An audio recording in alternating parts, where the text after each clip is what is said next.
ಆತ್ಮೀಯ ವಿದ್ಯಾರ್ಥಿಗಳೇ, ಸಮಾಜಶಾಸ್ತ್ರ ತರಗತಿಗೆ ತಮ್ಮನ್ನು ಸ್ವಾಗತ ಕೋರುತ್ತಾ ಇವತ್ತಿನ ಅವಧಿಯಲ್ಲಿ ನಗರ ಸಮುದಾಯದ ಪ್ರಕಾರಗಳ ಕುರಿತು ಚರ್ಚಿಸೋಣ. Dear students, welcome to sociology class. Today we will discuss about types of urban society or urban community. ಇಂದು ನಗರಗಳು ವಿವಿಧ ಪ್ರದೇಶಗಳಲ್ಲಿ ಮತ್ತು ರಾಷ್ಟ್ರಗಳಲ್ಲಿ ವೈವಿಧ್ಯಮಯವಾಗಿ ಕಂಡುಬರುತ್ತವೆ. ಅಷ್ಟೇ ಅಲ್ಲದೆ ಅವು ವಿಶಿಷ್ಟವಾದ ಸಮಾಜೋ ಆರ್ಥಿಕ ಹಿನ್ನೆಲೆಯನ್ನು ಹೊಂದಿರುವುದು ಕೂಡ ಹೌದು. ನಗರಗಳು ವಿವಿಧ ಕಾರ್ಯಗಳನ್ನು ನಿರ್ವಹಿಸುತ್ತಿರುತ್ತವೆ. ಈ ಎಲ್ಲ ಕಾರಣಗಳಿಂದಾಗಿ ನಗರಗಳು ಯಾವಾಗಲೂ ಒಂದೇ ತೆರನಾಗಿರುತ್ತವೆ ಎಂದು ಹೇಳಲು ಸಾಧ್ಯವಿಲ್ಲ. ನಗರಗಳ ವಿವಿಧ ಆಯಾಮಗಳನ್ನು ತಿಳಿದುಕೊಳ್ಳಬೇಕಾದರೆ ಅವುಗಳನ್ನು ವರ್ಗೀಕರಿಸುವುದು ಅತಿ ಅವಶ್ಯಕವಾಗಿದೆ. ನಗರದ ವರ್ಗೀಕರಣದ ಜ್ಞಾನವು ನಗರ ಯೋಜಕರಿಗಾಗಿ ಉಪಯೋಗಕರ ಮತ್ತು ಅತ್ಯವಶ್ಯಕವಾಗಿಯೂ ಕೂಡ ಇದೆ.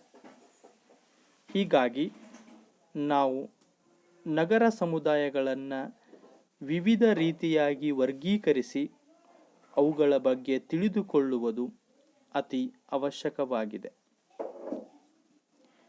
Dear students, today divergent cities are found in different regions and countries, and also they have a unique socio-economic background, and they are managing different type of functions.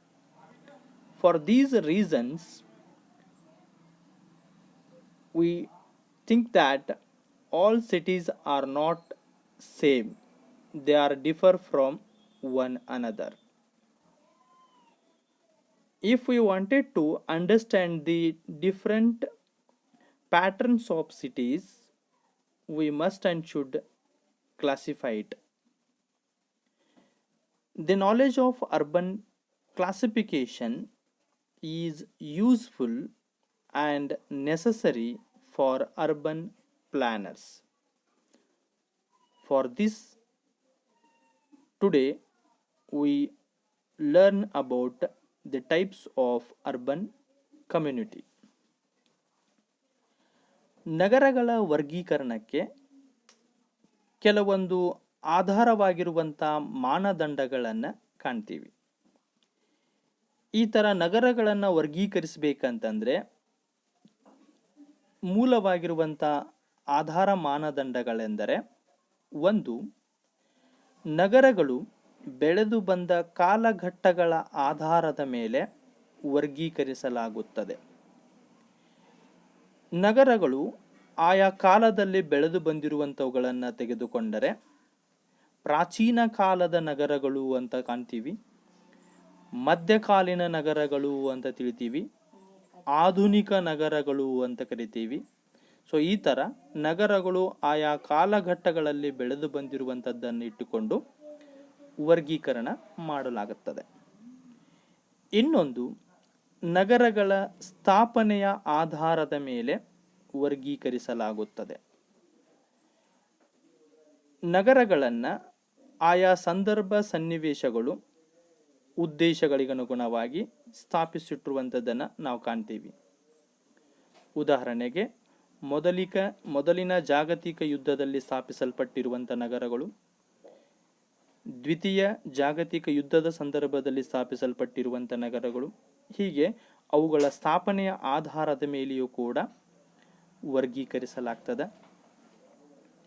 ಜೊತೆಗೆ ನಗರಗಳು ನಿರ್ವಹಿಸುವಂಥ ಕಾರ್ಯಗಳ ಆಧಾರದ ಮೇಲೆ ವರ್ಗೀಕರಿಸಲಾಗುತ್ತದೆ. ನಗರಗಳು ಯಾವ ಚಟುವಟಿಕೆಯಲ್ಲಿ ತೊಡಗಿದವ ಅಥವಾ ಏನನ್ನ ಕಾರ್ಯನಿರ್ವಹಿಸ್ತಾವ ಅದನ್ನು ತೆಗೆದುಕೊಂಡರೆ, ಕೆಲವೊಂದು ನಗರಗಳನ್ನು ನಾವು ಉತ್ಪಾದಕ ನಗರಗಳು ಅಂತ ಕರಿತೀವಿ. ಅವುಗಳ ಕೆಲಸನೇ ಉತ್ಪಾದನೆಯಲ್ಲಿ ತೊಡಗಿರುವಂಥದ್ದು. ಕೆಲವೊಂದು ನಗರಗಳನ್ನು ನಾವು ಅನುಭೋಗಿ ನಗರಗಳು ಅಂತ ಕರಿತೀವಿ. ಅವುಗಳ ಕೆಲಸನೇ ಅನುಭೋಗಿಸುವುದು, ಉತ್ಪಾದಿಸಲ್ಪಟ್ಟಿರುವಂಥ ವಸ್ತುಗಳನ್ನು ತನ್ನಲ್ಲಿ ಬಳಸಿಕೊಳ್ಳುವಂಥ ನಗರಗಳು. ಕೆಲವೊಂದು ನಗರಗಳು ಸಾಂಸ್ಕೃತಿಕ ನಗರಗಳು ಅಂತ ಕರಿತೀವಿ. ಅವು ಸಾಂಸ್ಕೃತಿಕ ಚಟುವಟಿಕೆಗಳನ್ನು ಕೈಗೊಳ್ಳುವುದರಲ್ಲೇ ಪ್ರಮುಖ ಕಾರ್ಯವನ್ನಾಗಿಸಿಕೊಂಡಿರ್ತಾವ. ಈ ಥರ ನಗರಗಳು ನಿರ್ವಹಿಸುವಂಥ ಬೇರೆ ಬೇರೆ ಕಾರ್ಯಗಳ ಆಧಾರದ ಮೇಲೆ ವರ್ಗೀಕರಿಸಲಾಗ್ತದೆ. ಹಾಗೆ ನಗರಗಳ ಗಾತ್ರದ ಆಧಾರದ ಮೇಲೆಯೂ ಕೂಡ ವರ್ಗೀಕರಣ ಮಾಡಲಾಗುತ್ತದೆ. ನಗರಗಳ ಗಾತ್ರ, ಅದರ ಭೌಗೋಳಿಕ ವ್ಯಾಪ್ತಿ, ಜನಸಂಖ್ಯೆ, ಜನಸಾಂದ್ರತೆಯನ್ನು ಆಧಾರವಾಗಿಟ್ಟುಕೊಂಡು ವರ್ಗೀಕರಣ ಮಾಡಲಾಗ್ತದೆ. ಉದಾಹರಣೆಗೆ ಪ್ರಥಮ ದರ್ಜೆಯ ನಗರಗಳು, ದ್ವಿತೀಯ ದರ್ಜೆಯ ನಗರಗಳು, ತೃತೀಯ ದರ್ಜೆಯ ನಗರಗಳು ಅಂತ, ಹಾಗೆ ಮಹಾನಗರಗಳು ಅಂತ ವರ್ಗೀಕರಣ ಮಾಡಲಾಗ್ತದೆ. ಮೇಘಾನಗರಗಳು ಅಥವಾ ಬೃಹತ್ ನಗರಗಳು ಅಂತ. ಇವೆಲ್ಲ ಆ ನಗರಗಳ ಜನಸಂಖ್ಯೆ ಅಥವಾ ಗಾತ್ರದ ಆಧಾರದ ಮೇಲೆ ವರ್ಗೀಕರಿಸುವಂಥದ್ದು ಅಂತ. The students, some basis for the classification of cities or urban community. In the classification of urban communities or cities, we use some measuring rods, just like first one, the stages of growth of the cities. Here we classified the cities on the basis of the growth of the cities. Some cities are grow in ancient period, and some are in a medieval period, and some are in modern period. So there are different stages, the growth of the cities. So on the basis of this one, we classified the cities. Second one, on the basis of establishment of cities. When and which purpose the cities established in different periods. So it is one criteria for the classification of cities. Especially on the basis of establishment, here First World War time some cities are established. In the time of Second World War, there are some cities are established. So these all are the on the basis of establishment we classified it. Another one, on the basis of the functions of the cities. So city what conduct the activity or function. So on the basis of it we classified the different cities. So some cities we called as a productive cities. The main function is the production of goods, things. And some cities are consumptional cities. They only consume the goods or things. They are not involved in production. And some cities are functioning as a cultural activities. They are called cultural cities. And some are engaged in education. And some are engaged in recreational. So these all are the different functions. We classified the cities on the basis of their function, their work. Another one, we also classified the cities on the basis of size. So here the geographical area of the urban community, the total population, even the density of population is also played most important role in the classification of cities. Based on the size, we classified the cities in different typely, just like class 1 cities, class 2 cities, class 3 cities, or metropolitan cities, or mega cities. So these all are the classification made by on the basis of only size.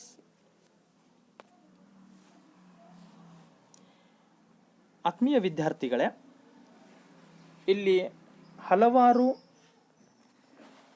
ಸಮಾಜಶಾಸ್ತ್ರಜ್ಞರು, ನಗರ ತಜ್ಞರು ತಮ್ಮದೇ ಆದ ರೀತಿಯಲ್ಲಿ ನಗರಗಳನ್ನು ವರ್ಗೀಕರಿಸುವಂಥ ಪ್ರಯತ್ನವನ್ನು ಮಾಡಿದ್ದಾರೆ. So ಇವುಗಳಲ್ಲಿ ಕೆಲವೊಂದು ವರ್ಗೀಕರಣಗಳನ್ನು ನಾವಿಲ್ಲಿ ಕಾಣ್ತೀವಿ. ಮೊದಲನೇದಾಗಿ ಪೈರೆ ಜಾರ್ಜರ ನಗರಗಳ ವರ್ಗೀಕರಣ. ಪೈರೆ ಜಾರ್ಜರು ಬಂಡವಾಳಶಾಹಿ ವ್ಯವಸ್ಥೆ ಈ ಜಗತ್ತಿನಲ್ಲಿ ಉದಯವಾಗುವುದಕ್ಕಿಂತ ಮೊದಲು ಇದ್ದಂಥ ನಗರಗಳನ್ನು ಒಂದು ರೀತಿಯಾಗಿ ಕರೀತಾರೆ. ಆಮೇಲೆ ವಸಾಹತುಶಾಹಿ ಆಡಳಿತ ಬಂದಾಗ ಕೆಲವೊಂದು ನಗರಗಳನ್ನು ಗುರುತಿಸ್ತಾರೆ. ಆಮೇಲೆ ನಂತರದ ಅವಧಿಯಲ್ಲಿ ಕಾಣಿಸಿಕೊಂಡಿರುವಂಥ ನಗರಗಳನ್ನು ಇನ್ನೊಂದು ರೀತಿಯಾಗಿ ಗುರುತಿಸ್ತಾರೆ. ಇಲ್ಲಿ ಜಾರ್ಜ್ ಪೈರೆಯವರು ನಗರಗಳ ಉದ್ದೇಶದ ಆಧಾರದ ಮೇಲೆ ವರ್ಗೀಕರಿಸ್ತಾರೆ. ಆ ನಗರಗಳು ಯಾವ ಉದ್ದೇಶವನ್ನು ಇಟ್ಟುಕೊಂಡಿದ್ದು ಅನ್ನೋದರ ಮೇಲೆ ವರ್ಗೀಕರಣವನ್ನು ಮಾಡ್ತಾರೆ. ಒಂದು, ಪೂರ್ವ ಬಂಡವಾಳಶಾಹಿ ನಗರಗಳು ಅಂದರೆ ಬಂಡವಾಳಶಾಹಿ ವ್ಯವಸ್ಥೆ ಜಾರಿಗೆ ಬರೋದಕ್ಕಿಂತ ಮೊದಲಿದ್ದ ನಗರಗಳು, ಅವುಗಳನ್ನು ಪೂರ್ವ ಬಂಡವಾಳಶಾಹಿ ನಗರಗಳು ಅಂತ ಕರೀತಾರೆ. ಇನ್ನೊಂದು ವಸಾಹತು ನಗರಗಳು ಅಂತ. ಸೊ ವಸಾಹತುಶಾಹಿ ಆಡಳಿತ ವ್ಯವಸ್ಥೆ ಜಾರಿಗೆ ಬಂದಂಥ ಸಂದರ್ಭದಲ್ಲಿ ಅವುಗಳಿಂದ ಸ್ಥಾಪಿಸಲ್ಪಟ್ಟಿರುವಂಥ ನಗರಗಳು, ಭಾರತದಲ್ಲಿಯೂ ಕೂಡ ಅಂಥ ನಗರಗಳನ್ನು ಕಾಣ್ತೀವಿ. ಫಾರ್ ಎಕ್ಸಾಂಪಲ್ ಕೋಲ್ಕತ್ತಾ, ಅದು ಮೊದಲು ವಸಾಹತುಶಾಹಿ ನಗರಗಳು ಆಗಿತ್ತು. ಸೊ ಆ ಥರ ಒಂದು ವಸಾಹತುಶಾಹಿ ನಗರಗಳು ಅಂತ ಕರಿತೀವಿ. ಇನ್ನೊಂದು ಸಮಾಜವಾದಿ ನಗರಗಳು ಅಂತ. ಇವು ನಂತರದ ಅವಧಿಯಲ್ಲಿ ಸಮಾಜದಲ್ಲಿ ಕಾಣಿಸಿಕೊಂಡಿರುವಂಥ ಸಮಾನತೆಯನ್ನು ಪ್ರತಿನಿಧಿಸುವಂಥ ಕೆಲವೊಂದು ಸಮಾಜವಾದಿ ನಗರಗಳು ಅಂತ ಪೈರೆ ಜಾರ್ಜರು ವರ್ಗೀಕರಣವನ್ನು ಮಾಡ್ತಾರೆ. The students, many sociologist and urban thinkers, they made different type of classification of cities or urban communities as for their views. Here only we discuss some classification made by the scholars. The first one, classification made by Peyre George. Peyre George classification of cities. He made classification of cities on the basis of object. The object of the city, the object of the behind establishment of the city. He classified 3 types of cities. First one is free capitalist cities. So which cities are established before the capitalistic system introduced to the world. They are called free capitalist cities. And second one, colonial cities. Some cities are established in the period of colonial administration. Just like in India, British established a city just like Kolkata. Before it is a colonial city.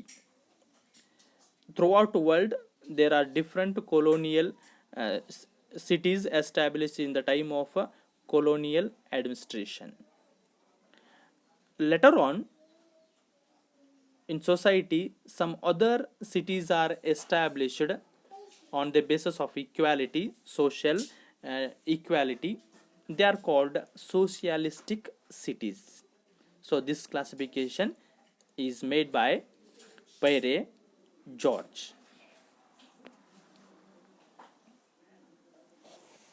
ಇನ್ನೊಬ್ಬ ನಗರ ತಜ್ಞ ನಗರಗಳ ಒಂದು ವರ್ಗೀಕರಣವನ್ನು ಮಾಡ್ತಾನೆ. ಆತ Camille ರೋಸಿಯರ್ ಅಂತ. Camille ರೋಸಿಯರ್ ನಗರಗಳನ್ನು ವರ್ಗೀಕರಿಸುವಂಥ ಸಂದರ್ಭದಲ್ಲಿ ನಗರಗಳ ಸ್ಥಾಪನೆ ಮತ್ತು ವ್ಯಾಪಾರದ ಆಧಾರದ ಮೇಲೆ ವರ್ಗೀಕರಣವನ್ನು ನೀಡ್ತಾನೆ. ನಗರಗಳು ಹೇಗೆ ಸ್ಥಾಪಿಸಲ್ಪಟ್ಟಿದಾವ, ಮತ್ತು ಅವುಗಳ ವ್ಯಾಪಾರ ಅಥವಾ ಉತ್ಪಾದನೆಯ ಕಾರ್ಯಚಟುವಟಿಕೆ ಏನದ ಅನ್ನೋದರ ಆಧಾರದ ಮೇಲೆ ವರ್ಗೀಕರಣವನ್ನು ಸೂಚಿಸ್ತಾರೆ. ಅವರು ಮೊದಲನೆಯದಾಗಿ ಸ್ಥಾಪನೆಯ ಆಧಾರದ ಮೇಲೆ 2 ನಗರಗಳನ್ನು ಹೇಳ್ತಾರೆ. ಸ್ವಾಭಾವಿಕ ನಗರಗಳು ಅಂತ, ಎರಡನೆಯದು ಸೃಷ್ಟಿಸಲ್ಪಟ್ಟ ನಗರಗಳು ಅಂತ.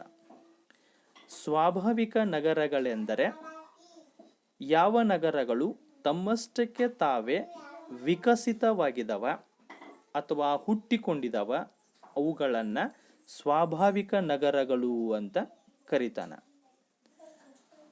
ಅವು ಯಾವಾಗ, ಎಲ್ಲಿ, ಹೇಗೆ ಸ್ಥಾಪಿಸಲ್ಪಟ್ಟವು ಅನ್ನುವಂಥದ್ದನ್ನು ನಾವು ನಿಖರವಾಗಿ ಹೇಳಲಿಕ್ಕೆ ಸಾಧ್ಯವಿಲ್ಲ. ಉದಾಹರಣೆಗೆ, ಭಾರತದಲ್ಲಿ ಅಯೋಧ್ಯೆ, ವಾರಣಾಸಿ, ಮಧುರಾದಂತಹ ನಗರಗಳು ಸ್ವಾಭಾವಿಕವಾಗಿಯೇ ವಿಕಸಿತಗೊಂಡಂಥವುಗಳು. ಎರಡನೆಯದ್ದು ಸೃಷ್ಟಿಸಲ್ಪಟ್ಟ ಅಥವಾ ರಚಿಸಲ್ಪಟ್ಟ ನಗರಗಳು ಅಂತ. ಅವುಗಳ ಹೆಸರೇ ಹೇಳ್ತವ, ಇವುಗಳು ಮಾನವ ಯೋಜನಾಬದ್ಧವಾಗಿಯೇ ನಿರ್ಮಿಸಲ್ಪಟ್ಟಂಥ ನಗರಗಳು ಅಂತ. ಇವುಗಳನ್ನು ಮಾತ್ರ ನಾವು ಯಾರು, ಯಾವಾಗ, ಎಲ್ಲಿ ಸ್ಥಾಪಿಸಿದರು ಅನ್ನುವಂಥದ್ದನ್ನು ನಿಖರವಾಗಿ ಹೇಳಬಹುದು. ಯಾಕೆ ಅಂತಂದರೆ ಇವುಗಳನ್ನು ಉದ್ದೇಶಪೂರ್ವಕವಾಗಿಯೇ ಯೋಜನಾಬದ್ಧವಾಗಿಯೇ ಕೃತಕವಾಗಿ ನಿರ್ಮಿಸಿರುವಂಥ ನಗರಗಳು ಅಂತ ನಾವುಗಳನ್ನು ಕರಿತೀವಿ. ಇದಕ್ಕೆ ಬೆಸ್ಟ್ ಉದಾಹರಣೆ ಅಂತಂದರೆ ಭಾರತದಲ್ಲಿನ ಚಂಡೀಗಢ ನಗರ ಅನ್ನುವಂಥದ್ದು. ಇದನ್ನು ಕೃತಕ ನಗರ ಅಥವಾ ಯೋಜನಾಬದ್ಧ ನಗರ ಅಂತ ನಾವಿದನ್ನು ಕರಿತೀವಿ. ಸೊ ಈ ಥರ ಕ್ಯಾಮಿಲ್ಲೆ ರೋಸಿಯರ್ ಅವರು ಒಂದು ನಗರಗಳು ಸ್ಥಾಪಿಸಲ್ಪಟ್ಟಿರುವಂಥದ್ರ ಆಧಾರದ ಮೇಲೆ ವರ್ಗೀಕರಣವನ್ನು ಮಾಡ್ತಾರೆ. D students, another one scholar made classification of urban community. He is Camille Rossier. Camille Rossier classified the cities on the basis of the establishment of the city and the trade of the city. He used criteria for the classification of cities, that is the establishment and trade. On the basis of establishment, he classified the cities into 2 types.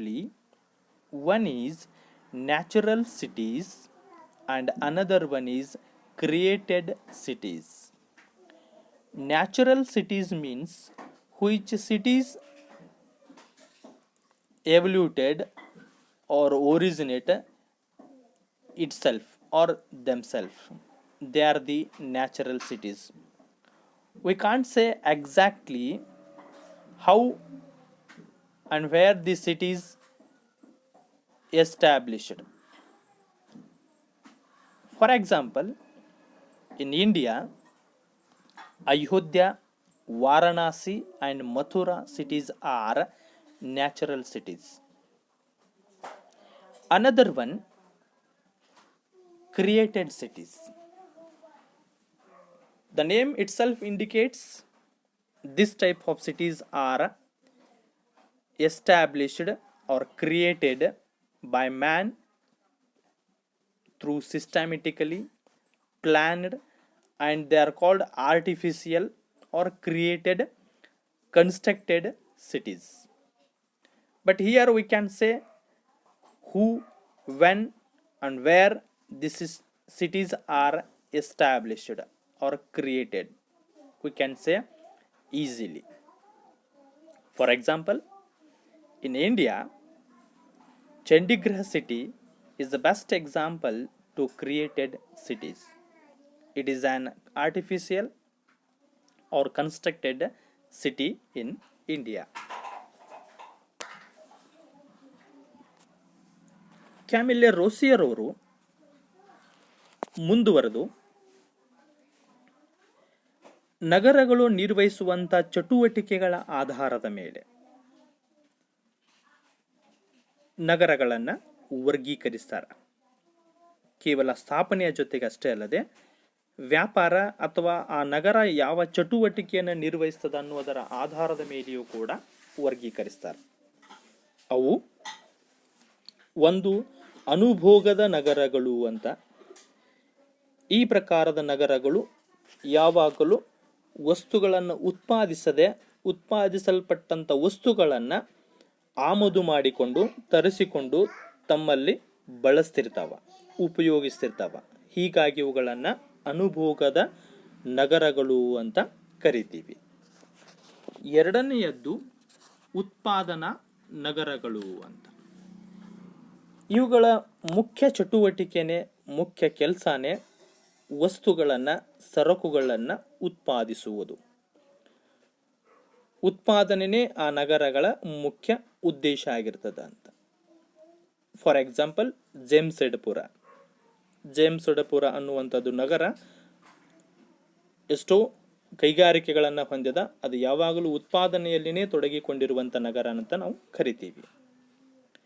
ಇನ್ನೊಂದು ವೈವಿಧ್ಯಮಯ ಚಟುವಟಿಕೆಗಳ ನಗರಗಳು ಅಂತ. ಇನ್ನು ಕೆಲವೊಂದು ನಗರಗಳಿದಾವ, ಆ ನಗರಗಳ ಕಾರ್ಯ ಇದೆ ಅಂತ ಸ್ಪಷ್ಟವಾಗಿ ಹೇಳಲಿಕ್ಕೆ ಸಾಧ್ಯ ಇಲ್ಲ. ಹೆಚ್ಚು ಕಡಿಮೆ ಎಲ್ಲ ಚಟುವಟಿಕೆಗಳನ್ನು ಆ ನಗರಗಳು ನಿರ್ವಹಿಸ್ತಿರ್ತಾವ.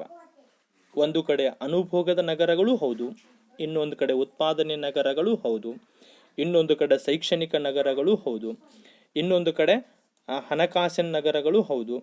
ಅಂದರೆ ಹೆಚ್ಚು ಕಡಿಮೆ ಎಲ್ಲವನ್ನ ಚಟುವಟಿಕೆಗಳನ್ನು ನಿರ್ವಹಿಸುವಂಥ ನಗರಗಳು. ಉದಾಹರಣೆಗೆ ಬೆಂಗಳೂರು ಆಗಿರ್ಬೋದು, ಕೋಲ್ಕತ್ತಾ ಆಗಿರ್ಬೋದು, ಬಾಂಬೆ ಆಗಿರ್ಬೋದು. ಇವುಗಳನ್ನು ವೈವಿಧ್ಯಮಯ ಚಟುವಟಿಕೆಗಳನ್ನು ನಿರ್ವಹಿಸುವ ನಗರಗಳು ಅಂತ ಕರಿತೀವಿ. ಇನ್ನೊಂದು ಸಂಗ್ರಹಣೆ ಮತ್ತು ವಿತರಣೆಯ ನಗರಗಳು ಅಂತ.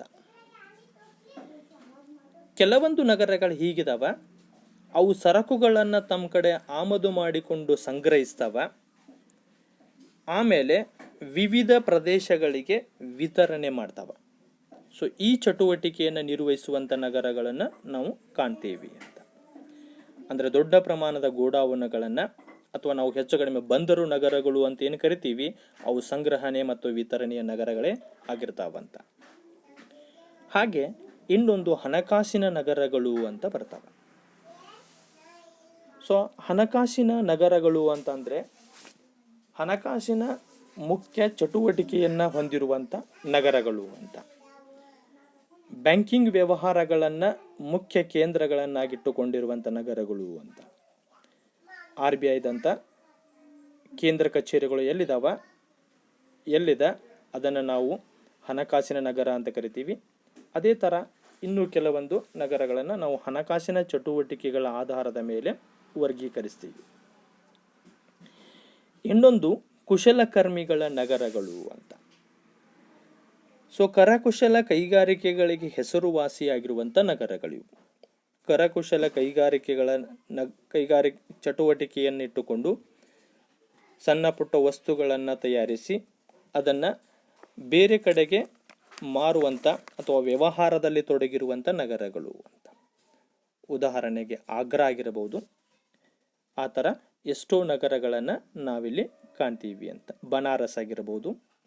ಸೊ ಇವುಗಳನ್ನು ನಾವು ಕುಶಲಕರ್ಮಿಗಳ ನಗರಗಳು ಅಂತ ಕರಿತೀವಿ. ಇನ್ನೊಂದು ಸೈನಿಕ ನಗರಗಳು ಅಂತ ಬರ್ತವೆ. ಇವು ಸೈನಿಕ ಚಟುವಟಿಕೆಗಳನ್ನು, ತರಬೇತಿ ಕೇಂದ್ರಗಳನ್ನು ಹೊಂದಿರುವಂಥ ನಗರಗಳು ಅಂತ. ಸೊ ಆ ಥರ ಸೈನಿಕ ತರಬೇತಿಯನ್ನು ಕೇಂದ್ರವನ್ನಾಗಿಟ್ಟುಕೊಂಡಿರುವಂಥ ನಗರಗಳು ಕೂಡ ನಮ್ಮಲ್ಲಿ ಇದಾವೆ. ಈಗ ಜಾಮ್ ನಗರ ಆಗಿರ್ಬೋದು, ಇದು ಸೈನಿಕ ತರಬೇತಿಯನ್ನು ನೀಡುವಂಥ ಒಂದು ನಗರ ಅನ್ನೋದಕ್ಕೆ ನಾವು ಕಾಣ್ತೀವಿ. ಸೊ ಆ ಥರ ಎಷ್ಟೋ ನಮ್ಗೆ ಗೊತ್ತಿರೋ ಹಾಗೆ ಒಂದು ಸೈನಿಕ ತರಬೇತಿಯನ್ನು ನೀಡುವಂಥ ನಗರಗಳನ್ನು ನಾವು ಕಾಣ್ತೀವಿ ಅಂತ. ಆಮೇಲೆ ವಸ್ತು ಸಂಗ್ರಹಾಲಯ ನಗರಗಳು ಅಂತ. ಕೆಲವೊಂದು ನಗರಗಳು ಪ್ರವಾಸಿ ಸ್ಥಾನಗಳಾಗಿ ವಸ್ತು ಸಂಗ್ರಹಾಲಯಗಳನ್ನು ಹೊಂದುವುದರ ಮೂಲಕ ಆ ಚಟುವಟಿಕೆಯೇ ಆ ನಗರದ ಕೇಂದ್ರ ಬಿಂದುವನ್ನಾಗಿಸುವಂಥದ್ದನ್ನು ನಾವು ಕಾಣ್ತೀವಿ. ಉದಾಹರಣೆಗೆ ಮೈಸೂರು ವಸ್ತು ಸಂಗ್ರಹಾಲಯಕ್ಕೆ ಒಂದು ಉತ್ತಮ ಉದಾಹರಣೆಯಾಗಿರುವಂಥ ನಗರ ಅಂತ ನಾವು ಕರಿತೀವಿ. ಹಾಗೆ ವಿಶ್ವವಿದ್ಯಾಲಯ ನಗರಗಳು ಅಂತ. ವಿಶ್ವವಿದ್ಯಾಲಯ ನಗರಗಳು ಅಂತಂದರೆ ಉನ್ನತ ಮಟ್ಟದ ಶಿಕ್ಷಣಕ್ಕೆ ಸಂಬಂಧಪಟ್ಟಿರುವಂತಹ ಬೇರೆ ಬೇರೆ ವಿಶ್ವವಿದ್ಯಾಲಯಗಳನ್ನು ಹೊಂದಿರುವಂಥ ನಗರಗಳು ಅಂತ. ಅದು ಕಾನೂನು ಇರ್ಬೋದು, ವೈದ್ಯಕೀಯ ಇರಬಹುದು, ಎಂಜಿನಿಯರಿಂಗ್ ಇರ್ಬೋದು, ಕಲಾ ಇರಬಹುದು, ಇವುಗಳಿಗೆ ಸಂಬಂಧಪಟ್ಟಿರುವಂಥ ಉನ್ನತ ಮಟ್ಟದ ಶೈಕ್ಷಣಿಕ ಕೇಂದ್ರಗಳನ್ನು ಹೊಂದಿರುವಂಥ ನಗರಗಳು.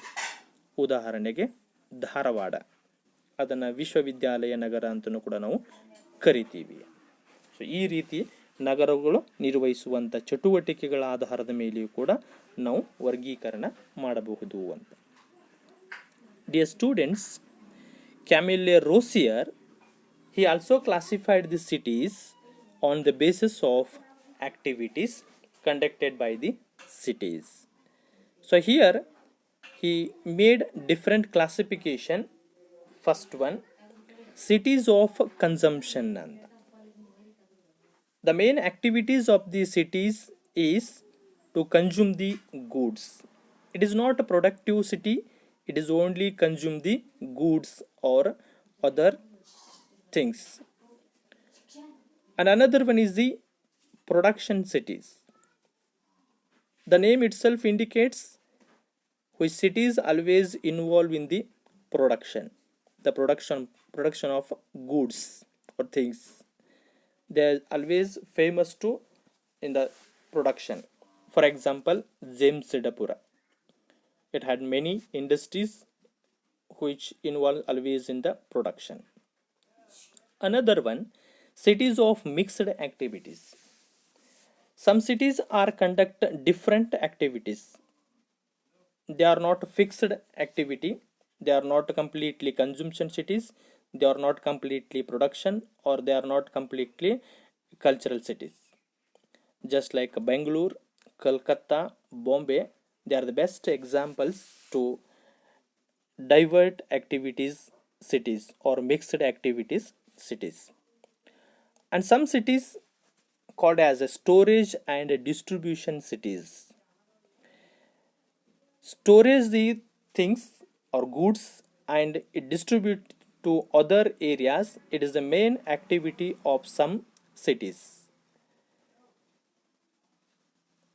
especially where the centers of trade and communication and where the seabirds, they are the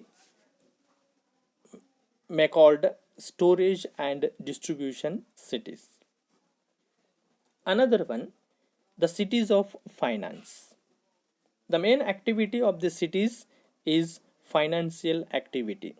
For example, which city had RBI, or where the main branches of banking or financial activities conducted, so they are called financial cities or cities of finance.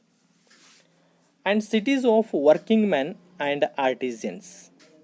Some cities are famous in the creation of artisans, or they are always engaged in creation of home industries or home things. Just like Agra, Banaras, they are the best example to it. And some cities are military cities, which cities had some military training centers, and they are established as a cities only on the basis of training centers, army base or training centers. For example, Jam city, Dehradun. So they are the best example to military cities. And another one is the museum cities. So museum and travel is the center point of some cities. The main attraction of the city is a museum. For example, Mysore. So this one is another one classification of city. And finally, university cities, which cities had different courses, higher education centers, especially medical, engineering, law, even arts. So this type of which cities have a higher education centers, they are called university cities. For example, Dharwad city, it is called as a university cities. So these all are the classification or the types of urban communities. Dear students, next class we discussed general classification of or the types of urban community. ಆತ್ಮೀಯ ವಿದ್ಯಾರ್ಥಿಗಳೇ, ಮುಂದಿನ ಅವಧಿಯಲ್ಲಿ ನಗರ ಸಮುದಾಯದ ಸಾಮಾನ್ಯ ವರ್ಗೀಕರಣವನ್ನು ಅಥವಾ ನಗರದ ಪ್ರಕಾರಗಳನ್ನು ಚರ್ಚಿಸೋಣ. Thank you.